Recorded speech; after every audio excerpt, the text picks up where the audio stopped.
Good morning. This is Kurt Mercadante, Gallup Certified Strengths Coach, coming to you Sunday Fun Day. Thanks for listening. Today I want to share an experience that I had yesterday.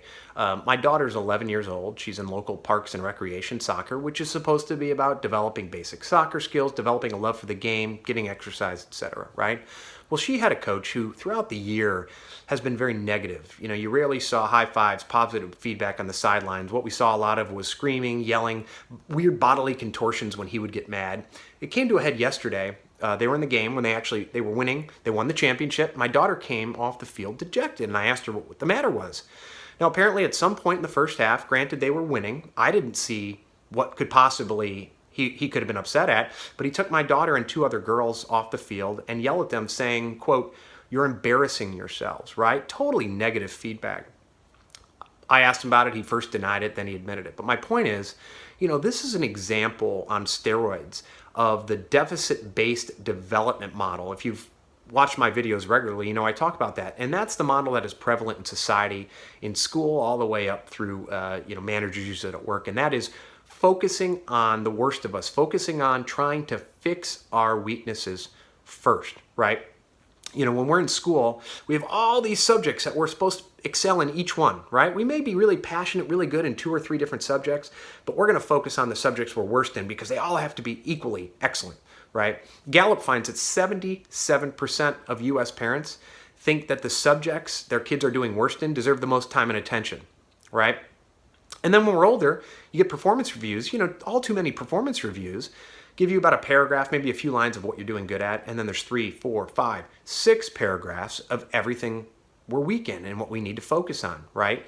This whole model is like telling Usain Bolt, right, the world's fastest human, that, hey, you got a pretty good 100-meter dash time, but your mile time sucks. So we're really going to focus on that, right? Imagine if you had Mozart said, you're really good at the piano, but your guitar playing leaves a lot to be desired. So we're going to have you focus on that. It's insane. It's ludicrous, but it's how we operate in society with the deficit-based development model. So I want to give 3 points that I think managers, teachers, coaches can use to effectively help develop their people. Number 1 is focus on your strengths, manage your weaknesses. So to use an example of youth soccer, right? There's certain basic skills that everyone should be competent in, dribbling, passing, shooting the ball. But not every one of the players on my daughter's team or any team is going to be excellent in all of them, right? There are going to be some girls who are just naturally faster, more naturally aggressive, right?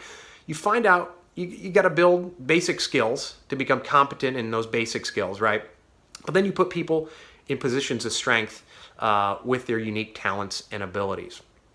Gallup defines talent as naturally occurring patterns of thought, behavior, or feeling that can be productively applied. And when you productively apply them every day and use them intentionally, they turn into strengths. And when you put people in their position of strengths, they're more productive, they're more engaged, they're more profitable, they have a better quality of life, right? So focus on strengths, manage weaknesses. Number 2 is be constructive without being negative. Obviously, my daughter's coach focused on being negative without being constructive, right? They rarely did skills drills in practice. It was all focused on winning, winning, winning. And if you didn't intuitively know what the coach wanted, he pulled you out of the game and apparently tell you you're embarrassing yourselves, right? When you focus on weaknesses, right, that first point, focus on strengths instead of weaknesses. When you're focusing on weaknesses, it's very easy to be negative, right? But be constructive. Focus on strengths, be constructive without being negative. And number 3 is listen. One of the best ways managers can find out the unique talents and strengths of their workers and of their people is through the Clifton Strengths Finder assessment, right? It'll determine what are your top 5 of the 34 talent themes that they possess. But short of that, and my biggest tool as a coach is listening. When people talk, their passions come out.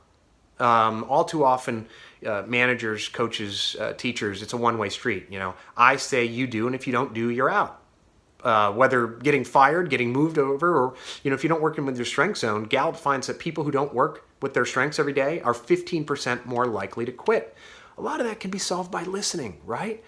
If you have someone working in numbers or spreadsheets and it's just taking them extra long to do it, it comes out in the way they talk. They're not passionate about it. Maybe move them to something that's more suited to their innate talents and abilities and strengths.